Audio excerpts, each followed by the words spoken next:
ॐ हरिः ॐ श्री गुरुभ्यो नमः। हरिः ॐ। ॐ सदाशिवसमारम्भां शङ्कराचार्यमध्यमाम् अस्मदाचार्यपर्यन्तां वन्दे गुरुपरम्परां। श्रुतिस्मृतिपुराणानाम् आलयं करुणालयं नमामि भगवत्पादं शङ्करं लोकशङ्करं। शङ्करं शङ्कराचार्यं केशवं बादरायणं सूत्रभाष्यकृतौ वन्दे भगवन्तौ पुनः पुनः। ईश्वरो गुरुरात्मेति मूर्तिभेदविभागिने व्योमवद्व्याप्तदेहाय दक्षिणामूर्तये नमः। ॐ असतो मा सद्गमय तमसो मा ज्योतिर्गमय मृत्योर्मा अमृतङ्गमय।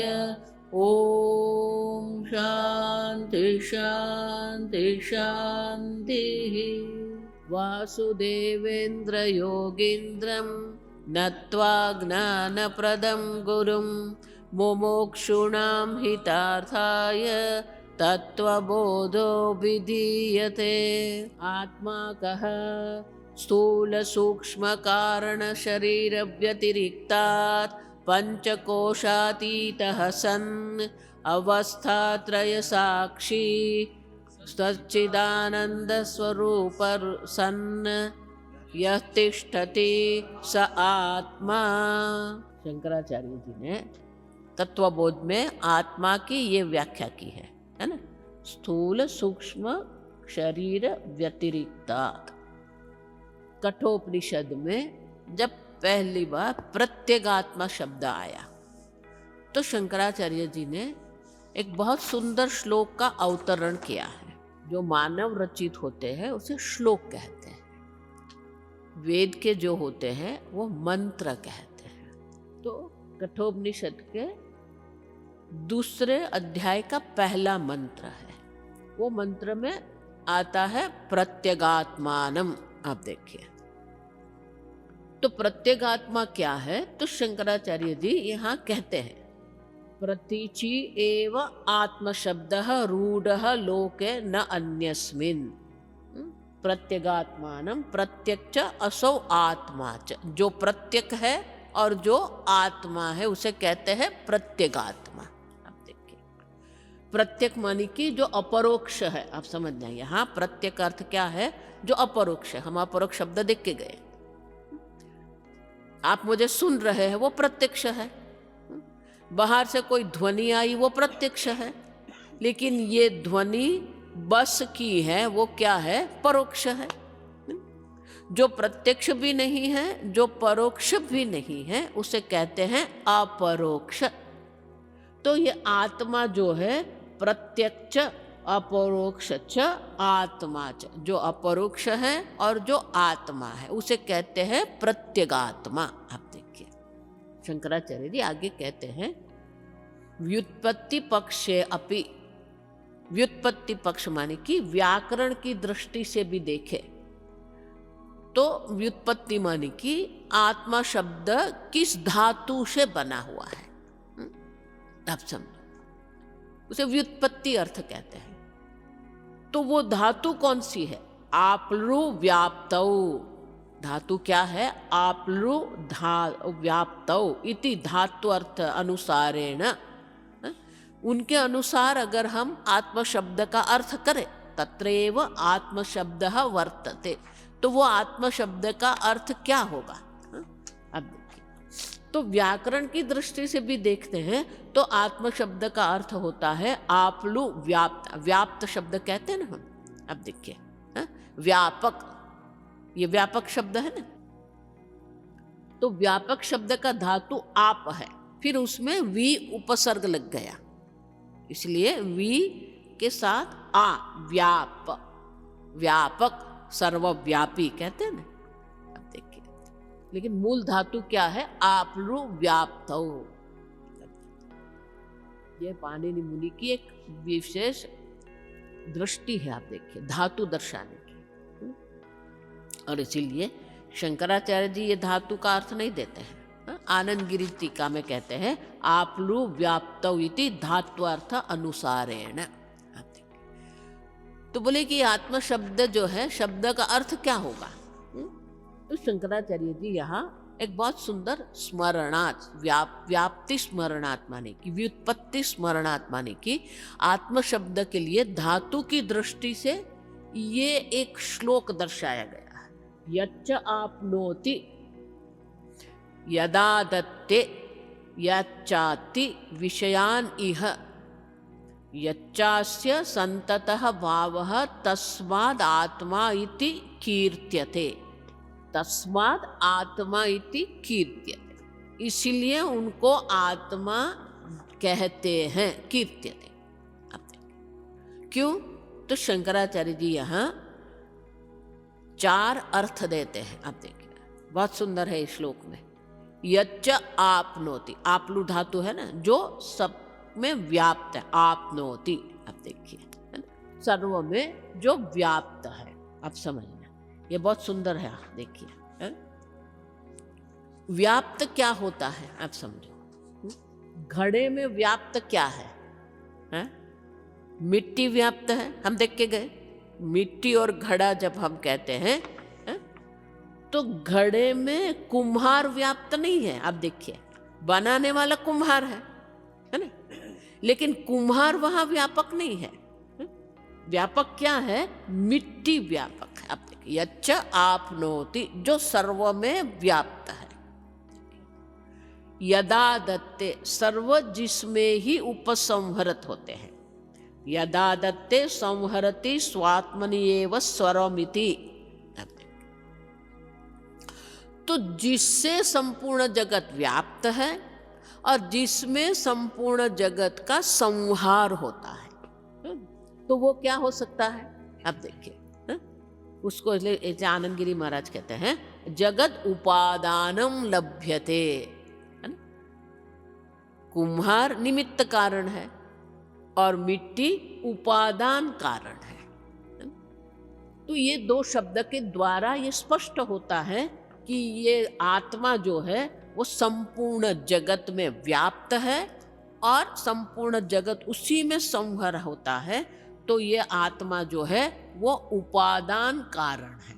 आप समझो, तो उपादान कारण तो है। आप देखिए, है ना, ध्यान में जो कहा ना, अधिष्ठान भी आत्मा है, साक्षी भी आत्मा है। आप समझना, ये संपूर्ण ब्रह्म विद्या यही है। जब तक अधिष्ठान और साक्षी का ऐक्य नहीं होता है ना, तब तक ब्रह्म ज्ञान नहीं होता। आप देखिए, इसलिए मैं कहती हूँ ये जितने भी ये ध्यान कराने वाले जो है, वो ध्यान कराने वाले आपको साक्षी तक ले जाएंगे, है ना, अधिष्ठान तक नहीं ले जा सकते। आप समझना, अधिष्ठान जो है वो तो उपादान कारण है ना? मिट्टी का, अरे घड़े का अधिष्ठान मिट्टी है। आप देखिए, है ना, और मिट्टी जो है वो उपादान कारण है। उसी प्रकार से यहां कहते हैं यच्चाप्नोति यदा दत्ते। तो वो आत्मा क्या है? ये संपूर्ण जगत का उपादान कारण है। आप देखिए, ठीक है, मिट्टी तो उपादान कारण है ना, लेकिन जगत में हमारा ये अनुभव है कि जो उपादान कारण होता है वो जड़ होता है और जो निमित्त कारण होता है वो चेतन होता है। कुम्हार चेतन है क्योंकि चेतन में ही ज्ञान है, शक्ति है। लेकिन मिट्टी जो है वो क्या है? अगर मिट्टी चैतन्य होती ना तो पीटने ही नहीं देती आपको। आप समझ रहे हैं? अब मिट्टी को पीटते हो, अब से जड़ है। तो हमारे ये जगत का अनुभव ये है कि निमित्त कारण और उपादान कारण अलग है। आप समझना, एक जड़ है, दूसरा चेतन है। लेकिन जब संपूर्ण ब्रह्मांड की बात हम जब करते हैं, तो ब्रह्मांड की जब हम बात करते हैं तो वहां क्या दो अलग है? अब देखिए, अब समझ, क्या अलग है? निमित्त कारण और उपादान कारण अलग है? तो शास्त्र कहता है नहीं। क्यों? अब इसीलिए ईश्वर की व्याख्या शास्त्र में है अभिन्न निमित्त उपादान कारणम। अब देखिए, कोई भी आपको पूछे ना ईश्वर क्या है, तो ये कहना है अभिन्न निमित्त उपादान कारण। अभिन्न मानी क्या है? उपादान कारण और निमित्त कारण भिन्न नहीं है। आप समझ रहे हैं? वो अभिन्नता किसकी बताते हैं? जगत की नहीं। निमित्त कारण उपादान कारण जो है वो अभिन्न है, वह जगत से अभिन्नता नहीं दर्शाते हैं। आप समझ? अब देखिए, तो अभिन्न निमित्त जब कहा गया तो अभिन्न मानी क्या है? उपादान कारण निमित्त कारण भिन्न नहीं है।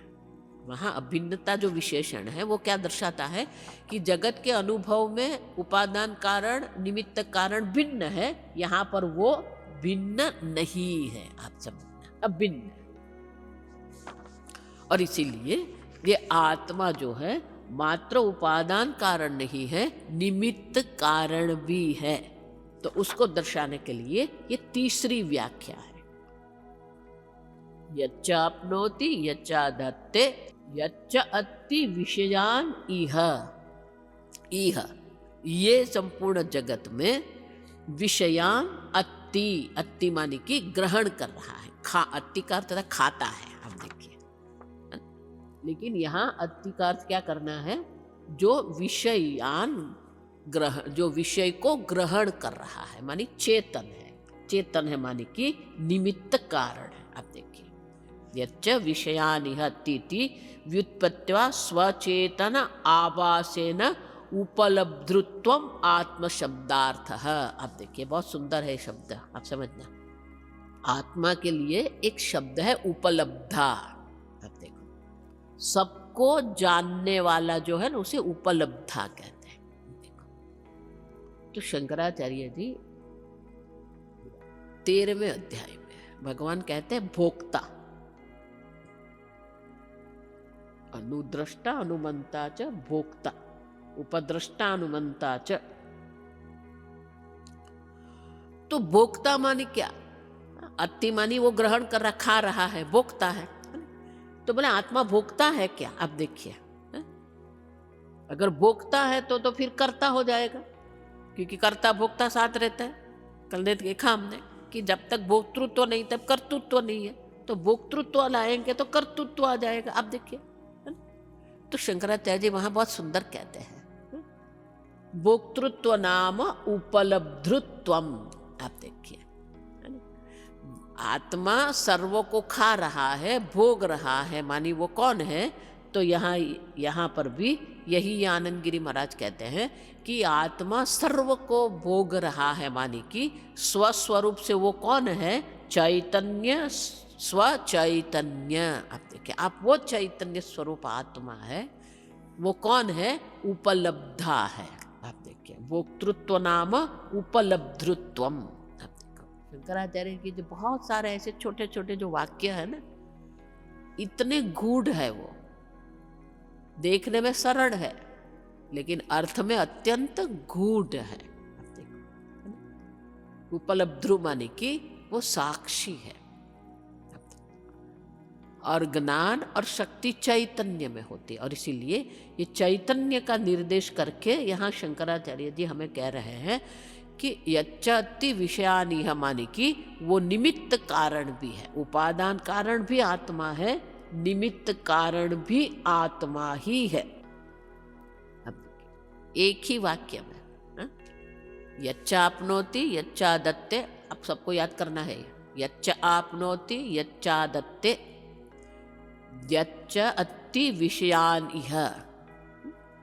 ये 3 शब्द के द्वारा ही शंकराचार्य जी ने दर्शा दिया आत्मा अभिन्न निमित्त उपादान कारण है। आप देखिए, सब देखो, इसलिए मैं कहती हूँ ऐसा मत मानना कि पहले द्वैत है और फिर अद्वैत हो जाएगा।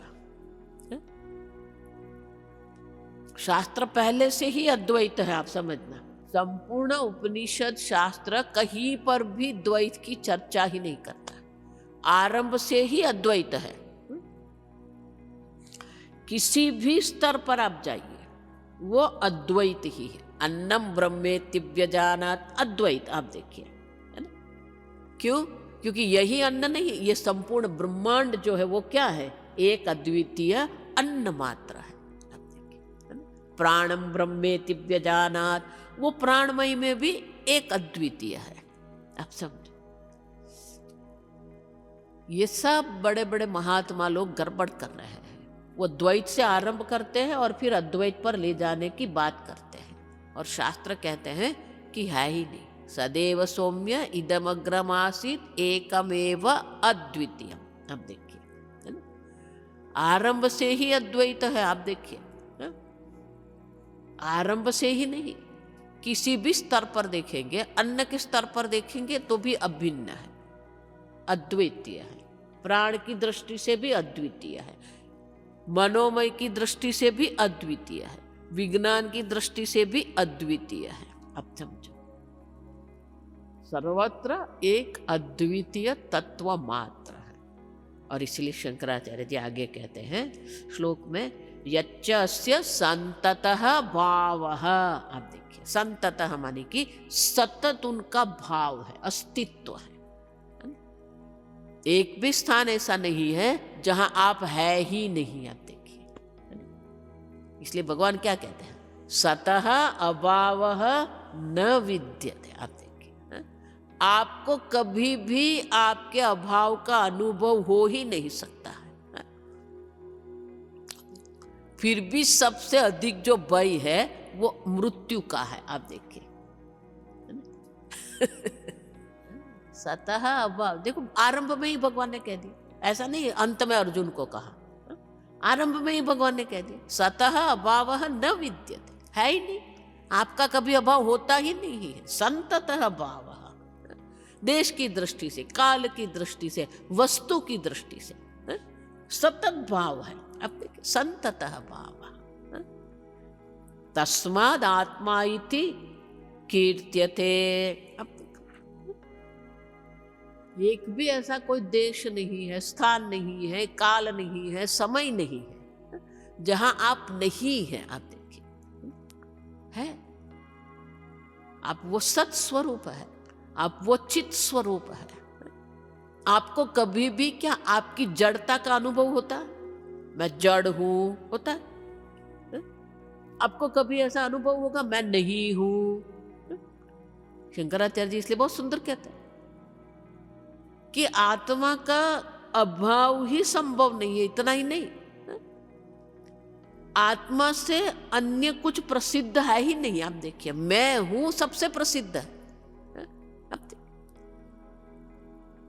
आपकी सत्ता, आपकी चित्त, आप देखिए, एक अद्वितीय मात्र है, दूसरी सत्ता है ही नहीं, दूसरा चित्त है ही नहीं, एक अद्वितीय चैतन्य मात्र आप है। और इसलिए कहते हैं येन कारणेन अस्य आत्मनः संततः निरंतरा भावः।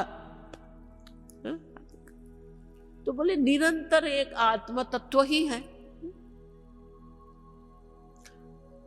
तो प्रश्न ये रहेगा, आप देखो, आपके मन में प्रश्न नहीं आ रहा, अगर निरंतर आत्मा ही है सर्वत्र, तो किसके अधिष्ठान आप, किसके साक्षी आप? अब कल्पितस्य अधिष्ठान सत्तामंतरेण। आप देखिए, किसका अधिष्ठान आप है ही नहीं। अब समझो, किसका साक्षी आप है? समझ रहे? इसलिए मैंने क्या कहा ध्यान में, दृष्टा भी आप है, दर्शन भी आप है, दृश्य भी आप ही है। यह संतत भाव आप समझो, है ही नहीं दूसरा। किसका साक्षी आप बनेंगे? किसका अधिष्ठान आप बनेंगे? जब घड़े पर हमारी दृष्टि होती है तब कहना पड़ता है कि घड़े का अधिष्ठान मिट्टी है। लेकिन घड़ा क्या है? मिट्टी से भिन्न घड़ा है। हमारा वाक्य क्या है? दृष्टा आत्मा है, आत्मा दृष्टा नहीं है। घड़ा मिट्टी है, मिट्टी घड़ा नहीं है। तो मिट्टी की दृष्टि से घड़ा है क्या? है ही नहीं। अब जब घड़ा ही नहीं है तो किसका अधिष्ठान? घड़ा ही नहीं है, किसका साक्षी? अब देखिए, और इसीलिए संततः भाव का अर्थ यहां है कि कल्पितस्य अधिष्ठान। अब देखिए, अधिष्ठान जो कहते वो भी कल्पित है, साक्षी जिसको कहते वो भी क्या है? कल्पित है। अब जो है वो तो एक अद्वितीय आत्मा मात्र है। आप समझो, है ही नहीं, आपसे भिन्न अन्य कोई है ही नहीं, एक अद्वितीय। आप देखिए, देखो इसलिए वननेस इतना महत्व का नहीं है, आप समझना, अद्वैत महत्व का है, अद्वितीय महत्व का है ही नहीं दूसरा। किसका अधिष्ठान, किसका साक्षी? आप समझो। और इसीलिए सबके अभिन्न निमित्त उपादान कारण होते हुए भी संततः भाव मानी कि वो एक अद्वितीय चैतन्य मात्र है, अन्य कुछ है ही नहीं। और इसीलिए ये जब तक घड़े पर हमारी दृष्टि है तब तक ये कारण कार्य भी है। कार्य कारण कब तक है? कार्य है तो कारण है ना? अब जब घड़ा है ही नहीं, कार्य ही नहीं है, तो कारण कहां से आएगा? है ना? क्यों? अगर ये कार्य कारण में बैठे रहेंगे ना तो सबसे बड़ी गड़बड़ क्या है पता है आपको? कार्य विनाशी होता है और कारण विकारी होता है। समझना, मिट्टी भले हम कारण कहते हैं, लेकिन क्या वो निर्विकारी है? अब देखिए, पहले वो चूर्ण अवस्था में थी, फिर उसको गलाई गई, वो पिंड अवस्था है, फिर वो घट अवस्था में है। इतना तो परिवर्तन आया कि नहीं? विकार आया कि नहीं? कारण विकारी होता है और कार्य विनाशी होता है। इसलिए मैंने कहा ना, नचिकेता ने क्या कहा था? अन्यत्र धर्मात् अन्यत्र अधर्मात् अन्यत्र कृता कृताच्च, कार्य कारण से भी जो पर है तत्व। आप समझना, लेकिन ये जगत का हम अनुभव कर रहे हैं और इसलिए हमें कहना पड़ता है कि आत्मा अभिन्न निमित्त उपादान कारण है। आप समझ, लेकिन स्वरूप जो है वो क्या है? संततः भावः। पहले वाक्य में तटस्थ लक्षण दर्शाया, दूसरे वाक्य में स्वरूप लक्षण है। जगत की दृष्टि से तटस्थ लक्षण है अभिन्न निमित्त उपादान का, स्वयं की दृष्टि से संततः भावः। आप देखिए, दोनों समझना है, क्योंकि तटस्थ लक्षण से ही स्वरूप लक्षण का ज्ञान होता है। तटस्थ लक्षण के बिना स्वरूप लक्षण का ज्ञान संभव नहीं है। अब समझ, और इसीलिए शंकराचार्य जी बहुत सुंदर यहाँ आत्मा की व्याख्या करते हैं। ओम शन्नो मित्र शं वरुणः शन्नो भवत्वर्यमा शन्न इन्द्रो बृहस्पतिः शन्नो विष्णुरुक्रमः नमो ब्रह्मणे नमस्ते वायो त्वमेव प्रत्यक्षं ब्रह्मासि त्वमेव प्रत्यक्षं ब्रह्म वदिष्यामि ऋतं वदिष्यामि सत्यं वदिष्यामि तन्मामवतु तद्वक्तारमवतु अवतु माम् अवतु भक्तारम्। ॐ शान्ति शान्ति शान्तिः। ॐ पूर्णमदः पूर्णमिदं पूर्णात् पूर्णमुदच्यते पूर्णस्य पूर्णमादाय पूर्णमेवावशिष्यते। ॐ शान्ति शान्ति शान्तिः। हरिः ॐ श्रीगुरुभ्यो नमः। हरिः ॐ।